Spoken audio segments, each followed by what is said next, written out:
Man, the beta for Red Dead Redemption looks weird. Why do all the models look like animals? Where's the blood and prostitutes at? Is that Dutch? Is that Dutch Vanderlyn? I had a goddamn plan! Why are they using slingshots and not guns? I don't remember Rawhide by the Blues Brothers being in the soundtrack. Man, I sure hope the final product fixes a lot of these issues.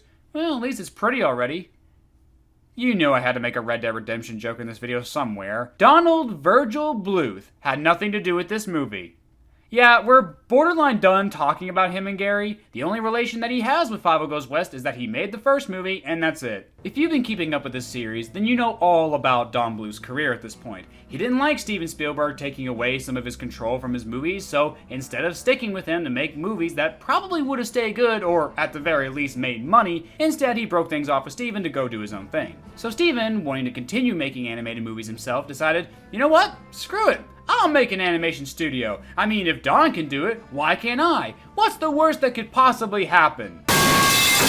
Oh, Disney bounced back after nearly 2 decades of financial struggling. Great. So, Amblimation is honestly a pretty boring chapter in the world of animation. It's more what it would become, that's when the good stuff happens. Amblimation was founded in May of 1989, and it went on to make a total of only 3 movies in its 8-year lifespan. An American Tail, Fievel Goes Weast, We're Back, A Dinosaur Story, and finally, Balto. I talked about Balto just a few months ago, and I'm talking about Fievel Goes West now, so I guess it only makes sense for me to talk about We're Back as well. I'm not looking forward to it though. Amblimation came into the picture at quite literally the worst possible time, since it was born the same year that The Little Mermaid came out. This meant that it would have to compete against Disney at its absolute peak, during the Disney Renaissance. Fievel Goes West came out the very same day as Beauty and the Beast. I'm actually surprised it made money after that stunt. It actually did better than you'd think it would, making around $41 million at the box office worldwide, which still wasn't even half of what the first movie made. One of the executives at Universal at the time said this: "Maybe we put too much faith in a sequel when our audience had grown out of An American Tail 6 years later." Which isn't a bad point when you think about it. It's kind of like what Frozen 2 went through a few years ago. Like, was anybody even interested in a sequel anymore at that point? You kinda missed your window, guys. So with Don not returning to do this movie, Steven found both Phil Niblink and Simon Wells to direct the film. Phil was a directing animator on the legendary Who Framed Roger Rabbit. He also directed Marmaduke. Yeah, remember that movie, guys? Remember this?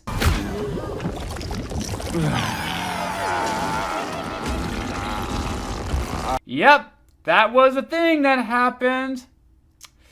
How could we forget? Simon was also a supervising animator on Roger Rabbit, and he would later go on to direct this other animated movie. You probably never heard of it.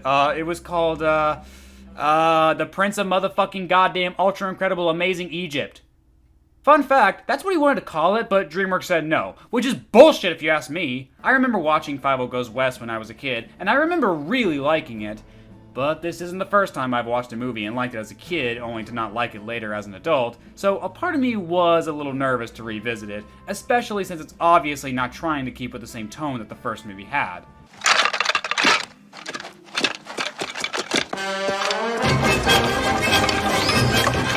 But anyway, I watched it and it's fine. It's definitely more for kids this time around, and it's really lost the dark bite that the original had. I guess Steven really took that Siskel and Ebert review of the first movie to heart when they said it was too dark. So he made sure that there was no distinction this time who this movie was made for. I mean, a character's name in this movie is named Wiley Burp. Yeah, this movie was definitely made for like 10-year-olds, and honestly, I think that's pushing it. There are a lot of sequences of slapstick and zany animation that just goes on and on. There's this scene where Tiger is being chased by dogs across New York as he tries to get to the train that's taking our main characters out west. It goes on for quite some time, however, like a full 3 minutes, which I know doesn't sound long, but when the movie only comes down to 75 minutes, it feels long. It just feels so disconnected from the first movie, whereas that movie was grounded and took itself pretty seriously. This one feels more like a precursor to Animaniacs. You never would have seen Tiger bouncing around like a pinball or shape-shifting into a poodle in the first movie. But I'll give him some credit. Tiger's at least plot relevant this time around. He's not just there for a pointless song number and that's really about it, but it's not much better. It's not really till like the last 15 minutes before he actually does start to matter. For the most part, a lot of his scenes are just filler slapstick and nothing else. But with that being said, it's still really good animation. I mean, the speed, the energy, the expressions are really on point in this movie. I think a lot of that also comes from the great direction of this movie. Stylistically, it really feels like it wants to be its own thing compared to the first movie. From the way that the camera moves, to the beautiful background shot, the lens flares, it's really beautiful. And even though I consider it filler, I'd be lying if I said the slapstick wasn't well done. Its chaotic speed does lead to some zany, off-the-wall moments that genuinely do get a laugh out of me. However, like I said, it does end up taking a lot of screen time away from the stuff that's really important. And I think that's the movie's biggest flaw. It doesn't know what it wants to do with itself. There are so many instances where the movie will get distracted by whatever comes next in the script. There's a moment where Fievel is confronting the villain Caterwall about his plans, and he ends up getting captured, but then the movie just forgets about that so we can focus on Tanya's singing and her stage fright, which was never really established earlier in the movie. She was perfectly fine with singing in front of people earlier in the film, so what is this about? Yeah, they're cats, but she never mentions that fact. By this point, the mice fully trust the cats, so her stage fright just comes across as convoluted and forced. Not to mention, again, it's distracting us from what just happened to Fievel. You know, the main fucking character of the movie? You don't just jump from one plot point to another out of nowhere like this, it's jarring. Hell, when Fievel gets separated from his family, he's only gone for like 12 minutes of the runtime. His family doesn't even care all that much. I mean, he did it before. At this point, the kid doesn't even need his parents anymore. Hell, he might just be better off as an orphan. It's interesting how when he does come back, the family treats it like it's no big deal. They lost their son, and yet when he returns, they act like he just got out of school or something. And then the parents just disappear from the rest of the film, for the most part, save for the ending. So why even have Fievel come back? He already discovered the villain's plan to exploit the mice for their labor, only to just then kill them off. If anything, he shouldn't have come back until the very end when it actually matters. Maybe have Fievel encounter Wily out in the desert instead of finding him within the last 20 minutes. Not only would that establish more of Wily's character, and maybe even give him a bit of depth, but it would also eliminate a lot of fluff from this movie. You can focus on two separate subplots one at a time, rather than just jumping in between them at random intervals. You could develop the characters more, and maybe even explore the themes of the first movie again. Like I said earlier, the villain wants to use the mice for their labor first before killing them, which is actually kind of a cool concept. I like that. Unlike most of the Don Bluth sequels, I like how this movie at least mentions the first movie to some degree. Sure, The Secret of NIMH 2 did that, but that was for the worst. It actively retcons stuff from that movie for the sake of making it more kid-friendly. Thankfully, Fievel Goes West doesn't do that. If anything, it's kind of smart how they pick up from the themes of the first movie and decide to focus on Manifest Destiny.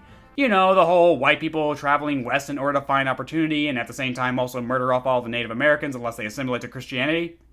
You know, typical kid stuff. I like seeing the villain use the theme of equality in order to fool the mice into thinking they truly found a new home where all of their problems are solved. Just like in the last movie, not only would this be accurate to history, but it would also be thematically cohesive. The family is tired of dealing with cats, so they want to find a new place to live that's free of them. They hear about the land out west and how cats are friendly there, so they decide to go there. Simple. Where the first movie was a deep deconstruction of the American dream and how immigrants were exploited by the rich elite when they first came here, this movie could have been a great deconstruction of Manifest Destiny. How it ruined the lives of the Native Americans who lived there already, how people were once again fooled by the idea of freedom only to find a lawless wasteland full of crime and despair. Hello, the Oregon Trail? It's right there, people, come on! Kinda like what the movie Spirit would do.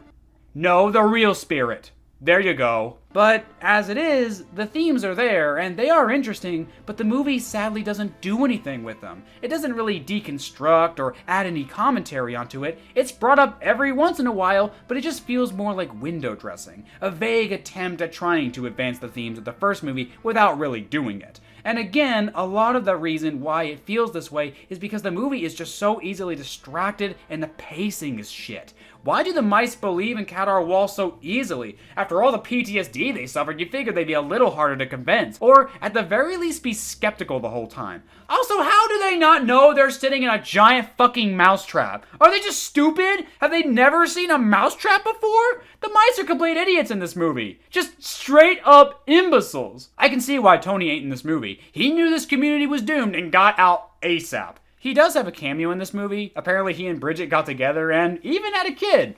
Man, considering how horny they were in the first movie, I'm honestly surprised they stopped at just one. Well, they are mice.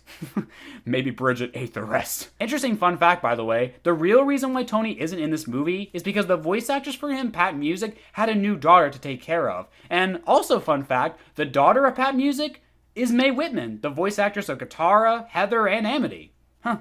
Guess great voice acting runs in the family. The music is actually a step up from the last movie. Man, if I had a nickel for every Don Bluth sequel that had better songs than the original, I'd have 2 nickels.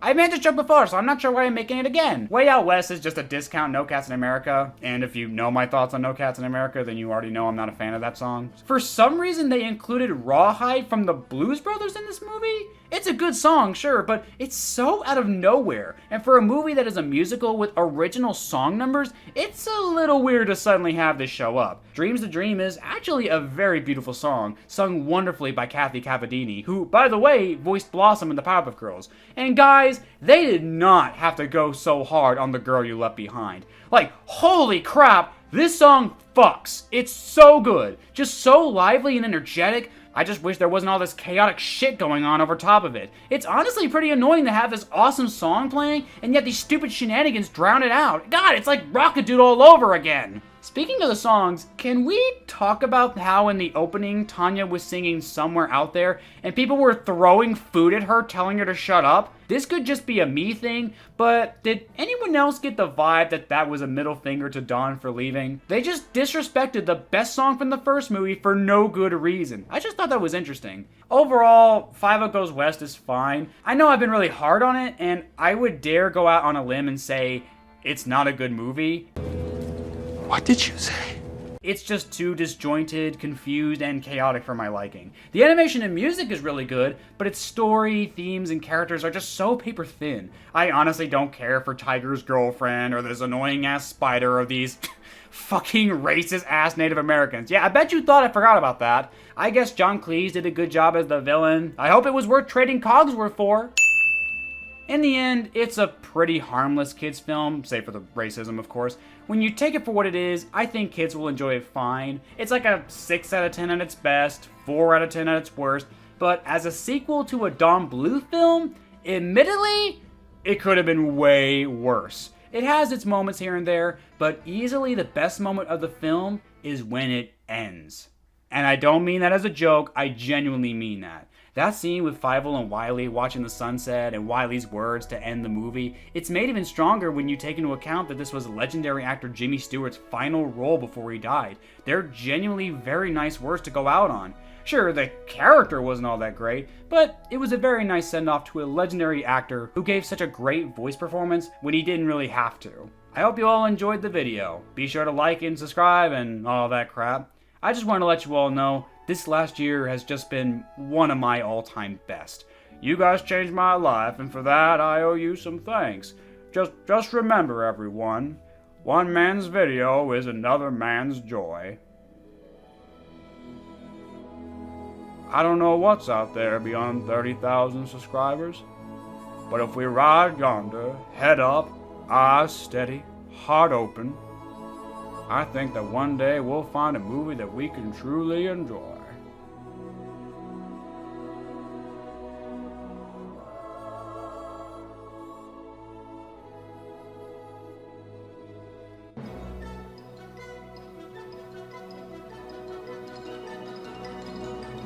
Oh, hell yeah, that's the good shit right there. That's why I gave you everything. Held you close by.